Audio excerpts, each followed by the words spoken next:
Olá, este é o Justiça Gaúcha, telejornal do Tribunal de Justiça do Rio Grande do Sul. Veja agora os assuntos que são destaques na edição desta semana. TJRS anuncia a retomada dos prazos dos processos físicos. 4 novos desembargadores tomam posse no Tribunal de Justiça. Junho Violeta, série de reportagens faz alerta para o combate à violência contra pessoas idosas. Veja estas e outras notícias nesta edição do Justiça Gaúcha que começa agora.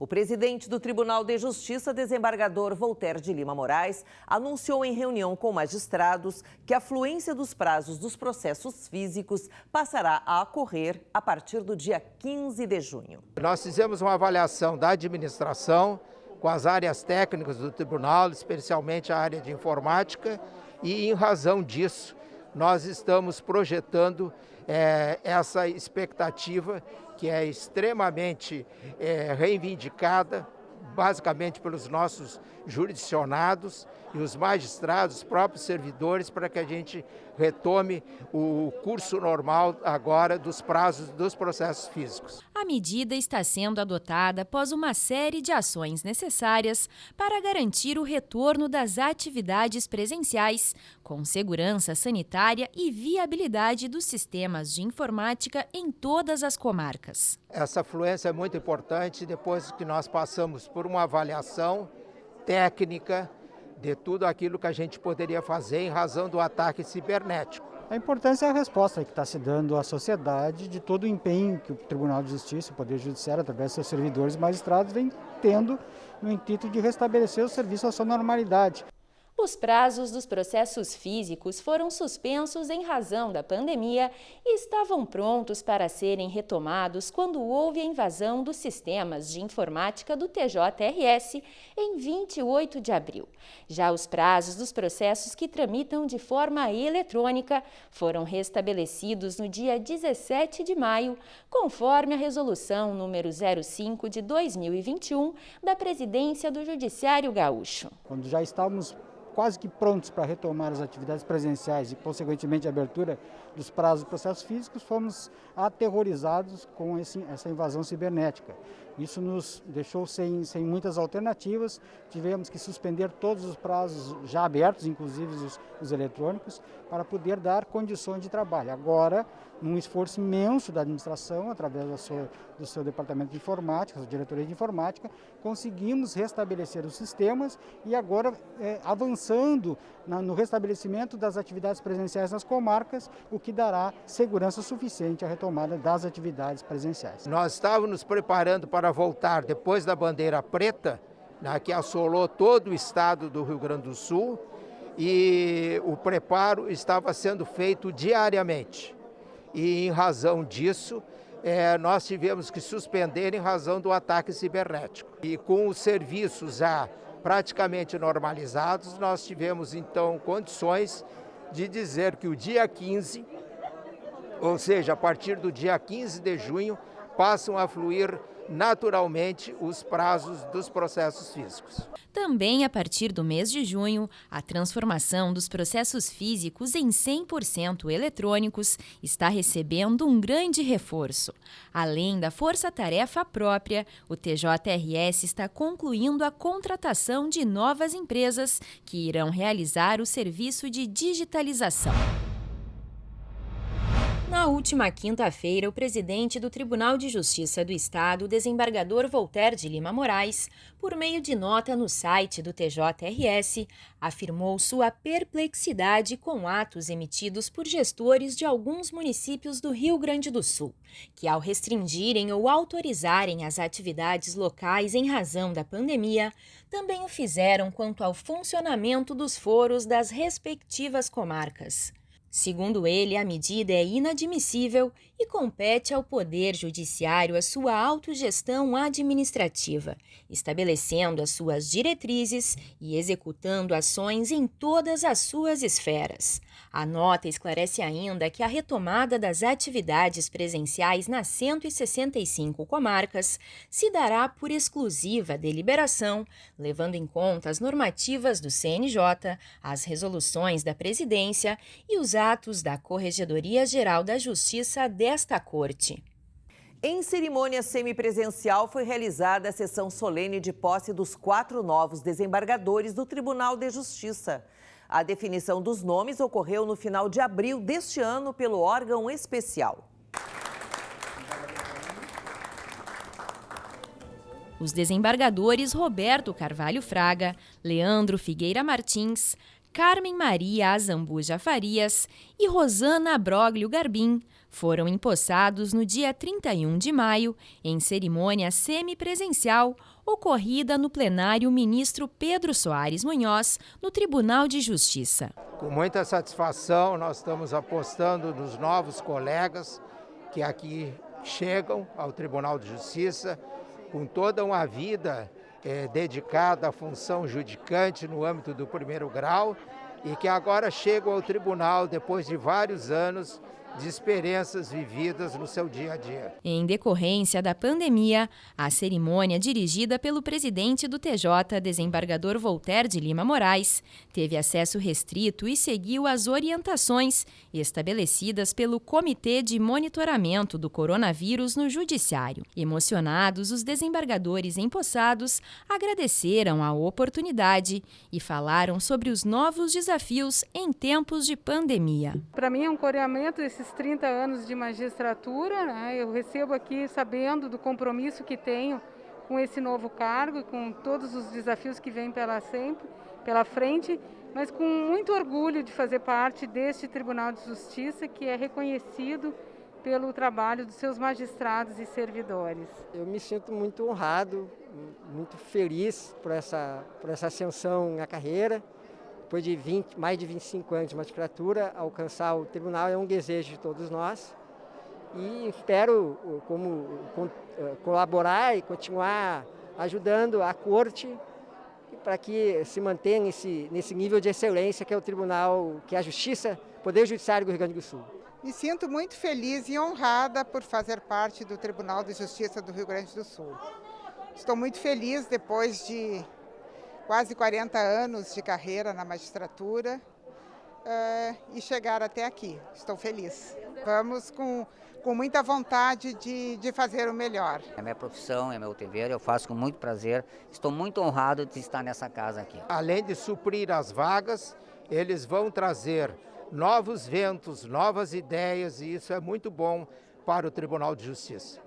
O presidente Voltaire de Lima Moraes participou no dia 28 de maio da cerimônia semipresencial de posse da nova administração do Tribunal Regional Eleitoral. No evento, o presidente parabenizou o desembargador André Luiz Vilarinho pelas conquistas e avanços obtidos durante o seu mandato como presidente da Corte. Ele também desejou muito sucesso ao desembargador Armínio, que assumiu a presidência do TRE, bem como ao novo vice-presidente e corregedor eleitoral, desembargador Francisco José Mech. A ambos eu desejo sucesso na nova missão, votos, acima de tudo, de uma profícua e grande administração à testa do nosso Tribunal Regional Eleitoral. Previsto para ser realizado no dia 1º de dezembro, o júri dos 4 réus apontados como responsáveis pelo incêndio na Boate Kiss, em Santa Maria, deverá ser realizado no Foro Central 1, também conhecido como Foro Criminal. E quem traz mais informações sobre o júri é a repórter Paola Marcon. Olá, Vera, exatamente. O juiz de direito Orlando Facchini Neto, que presidirá o júri, informou que o julgamento ocorrerá nas dependências de um plenário que está em fase de construção. O local terá maior capacidade de público que os espaços disponíveis no foro atualmente.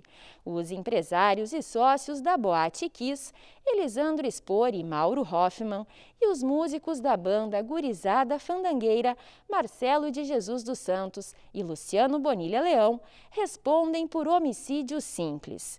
Eles serão julgados por um conselho de sentença no Tribunal do Júri, no dia 1º de dezembro, no 2º Juizado juizado da Primeira Vara do Júri de Porto Alegre.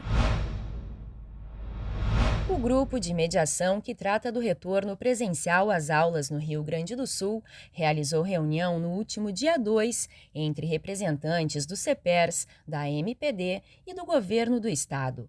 A coordenadora do Sejusc-Poa, juíza Dulciana Optis, e as mediadoras Carla Bezon e Eliane Artioli conduziram a sessão que tratou sobre a programação prevista pelo Executivo Estadual para os planos de contingência, monitoramento e fiscalização nas escolas.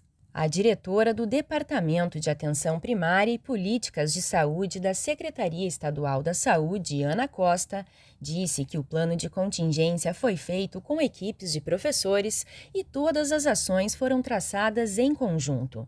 Sobre a vacinação, ela esclareceu que os lotes que estão chegando agora no estado chegam com um percentual garantido para a categoria dos trabalhadores em educação, e isso deve acelerar a imunização. Um novo encontro foi marcado para o dia 14 de junho, às 3 horas da tarde. O governo do estado irá apresentar resultados de trabalhos técnicos desenvolvidos pelas secretarias da Educação e Saúde na próxima reunião. E o nosso programa vai agora para um breve intervalo. A seguir, o panorama das audiências de custódia no estado é apresentado em evento no CNJ. Já voltamos.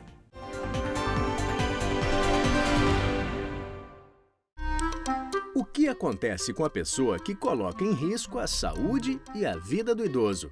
TJRS responde. Expor os idosos a condições degradantes, privados de alimentação e de cuidados, é crime, e as penas são variadas. Se o idoso morrer por causa dos maus tratos, o agressor pode ser preso.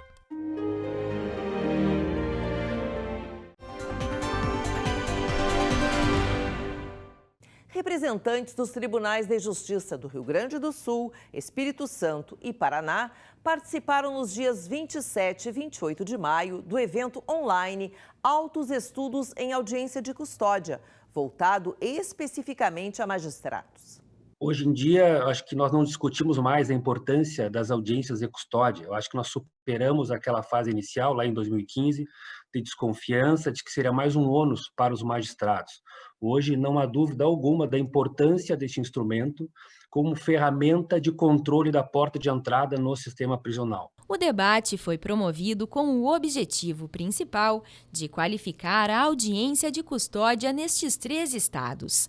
A proposta é garantir orientação sobre proteção social, vulnerabilidade e rede parceira.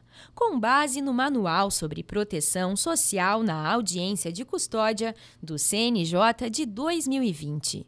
O juiz corregedor Alexandre Pacheco foi o mediador e representou o Judiciário Gaúcho no encontro.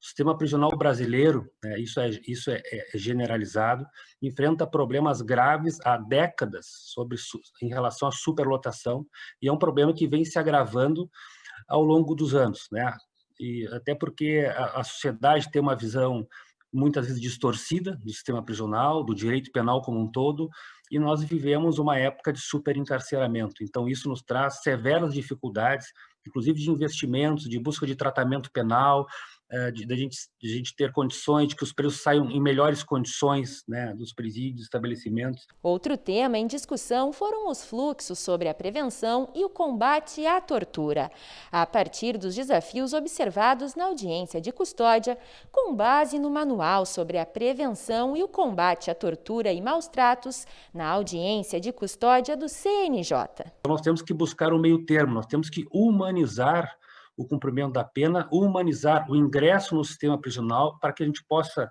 não só pensarmos em questão de penas privativas de liberdade, mas em alternativas penais como forma de controle, de combate à criminalidade e talvez de pacificação social. A linguagem, os ritos e símbolos adotados por operadores do direito podem se transformar em barreiras para acesso à justiça. O chamado juridiquês, aquele vocabulário excessivo, rebuscado, cheio de citações, é uma linguagem que poucas pessoas entendem. Pensando nisso, o TJRS criou um projeto para simplificar a linguagem de acesso à justiça. Não estranhe se documentos oficiais como intimações chegarem coloridos, com textos mais curtos, QR codes, gráficos, vídeos e outros elementos que irão ajudar a interpretar a mensagem. A ideia do projeto Descomplica é essa: simplificar a comunicação e facilitar o acesso à justiça. Este é um movimento mundial, vamos dizer assim. Esta ideia de que nós precisamos simplificar a linguagem para nos comunicar melhor. No judiciário, isso é uma urgência, porque sabido das dificuldades que as pessoas têm normalmente de compreender o que se passa no judiciário. E muito disso envolve a forma como nós nos comunicamos, seja nos nossos atos, seja nas nossas decisões. Num nível assim, mais voltado mais para o cidadão, o que a gente pretende é conscientizar a todos os servidores e juízes que a gente precisa conseguir ser entendido, que não adianta a gente fazer um texto que o advogado, só o advogado, e às vezes nem o advogado vai entender porque a coisa tá truncada, porque está muito longa.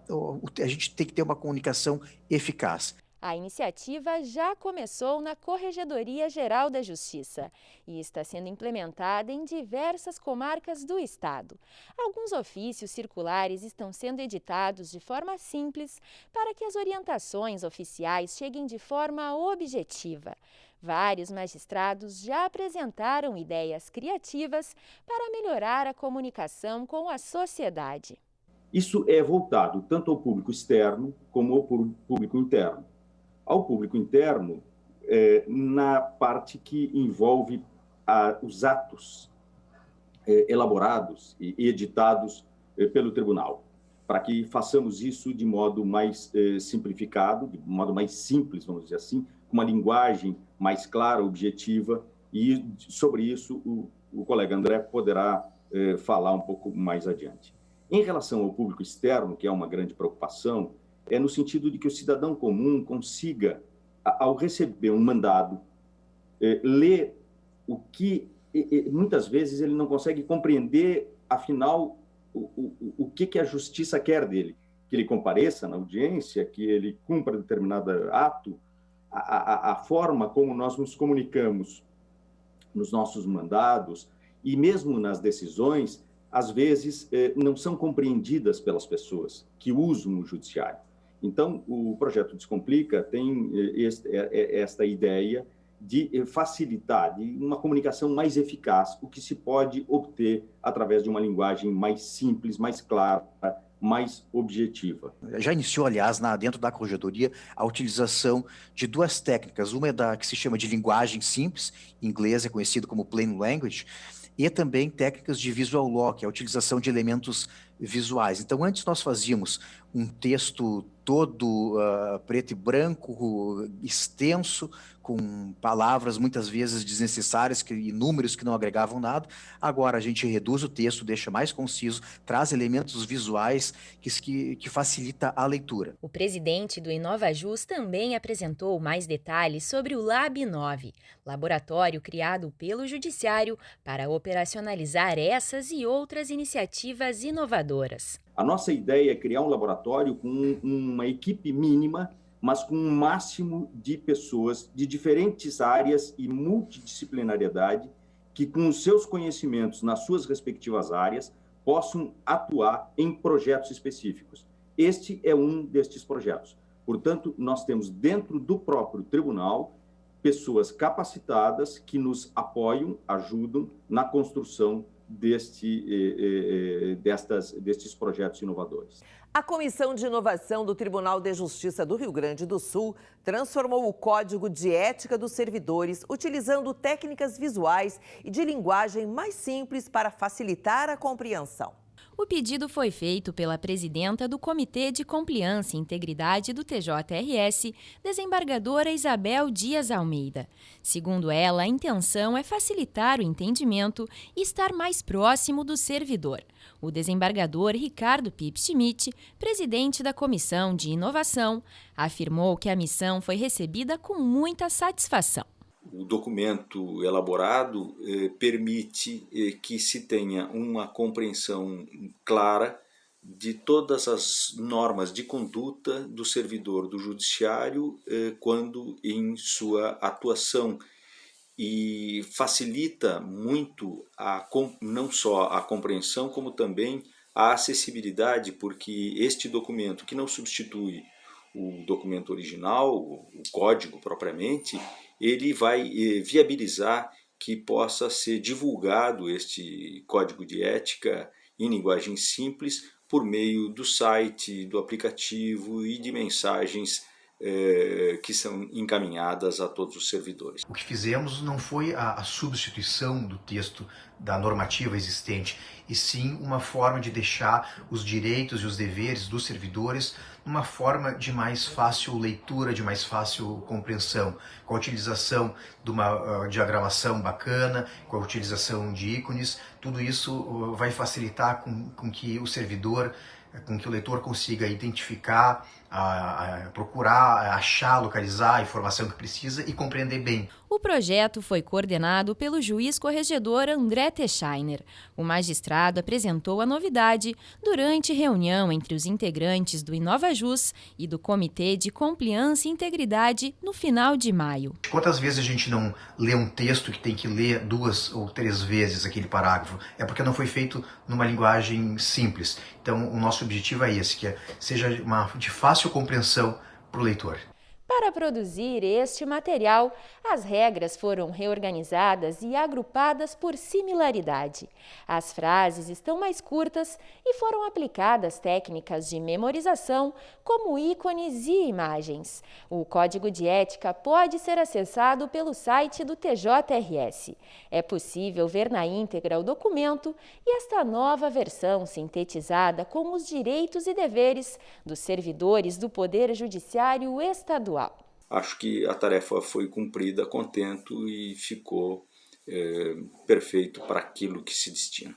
A reunião virtual realizada na última semana de maio marcou o primeiro encontro do grupo de trabalho, que tem o objetivo de trocar ideias, experiências e compartilhamento de projetos envolvendo a implantação da Lei Geral de Proteção de Dados em órgãos públicos estaduais. A reunião foi comandada pelo terceiro vice-presidente do TJRS, que também preside a Comissão de Estudos para a Implementação da LGPD no Tribunal de Justiça Gaúcho.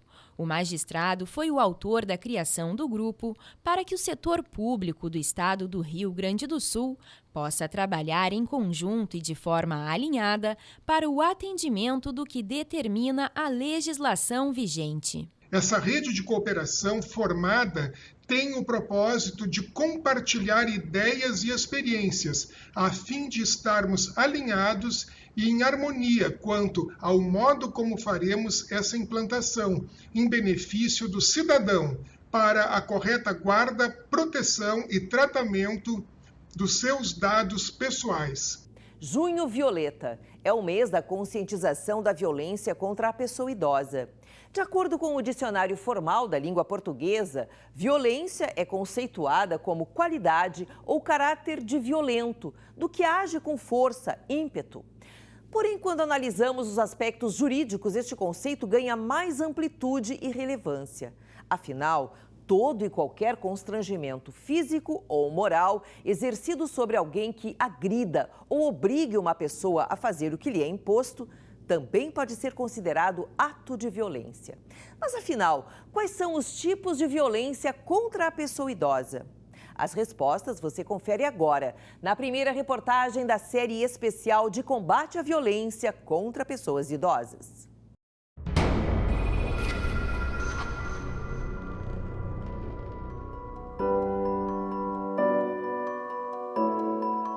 A violência contra o idoso pode ser definida como um ato único, repetido ou a falta de ação apropriada, ocorrendo em qualquer relacionamento em que exista uma expectativa de confiança que cause dano ou sofrimento a uma pessoa idosa. É uma questão social global que afeta a saúde e os direitos humanos de milhões de idosos em todo o mundo e que merece a atenção da comunidade local e internacional. Apesar do assunto ainda ser considerado um tabu, existem diferentes tipos de abuso contra a pessoa idosa. E essa questão de saúde pública e social deve ser debatida. A violência mais comum é a negligência, quando os responsáveis pelo idoso deixam de oferecer cuidados básicos, como higiene, saúde, medicamentos ou proteção. O abandono vem em seguida e é considerado uma forma extrema de negligência. Há ainda a violência física, quando é usada a força para obrigar os idosos a fazerem o que não desejam, ferindo, provocando dor, incapacidade ou até a morte. Essas violências, muitas vezes, elas ocorrem dentro do ambiente familiar, né? Violências psicológicas, muitas vezes o idoso vem sofrendo violência e não denuncia aquela violência, ele vai suportando aquela violência. A psicológica ou emocional é a mais sutil das violências. Inclui comportamentos que prejudicam a autoestima ou o bem-estar do idoso. Entre eles, xingamentos, sustos, constrangimentos, destruição de propriedade ou impedimento de que vejam amigos ou familiares. Por último, há a violência financeira ou material, que é a exploração imprópria ou ilegal dos idosos ou o uso não consentido de seus recursos financeiros e patrimoniais. Muitas vezes, o ambiente onde ele vive, o patrimônio dele é dilapidado, muitas vezes os recursos dele são gastos em necessidades de outras pessoas e não nas necessidades do idoso. Às vezes lhe falta até para medicação e para alimentação e os recursos acabam sendo utilizados por outras pessoas. E o idoso muitas vezes não tem autonomia ou condições emocionais ou até físicas de fazer uma denúncia, de se deslocar a algum lugar, buscar alguma ajuda. O que pode acarretar? Bem, depressão, pode acarretar outras doenças, né, mentais que a gente tem que ter cuidado, pode acarretar outras doenças que vêm em decorrência da depressão, né, e que são muito sérias, porque a gente sabe que começa né, com a tristeza, né, com depressão, mas acaba psicossomatizando e gerando uma outra doença.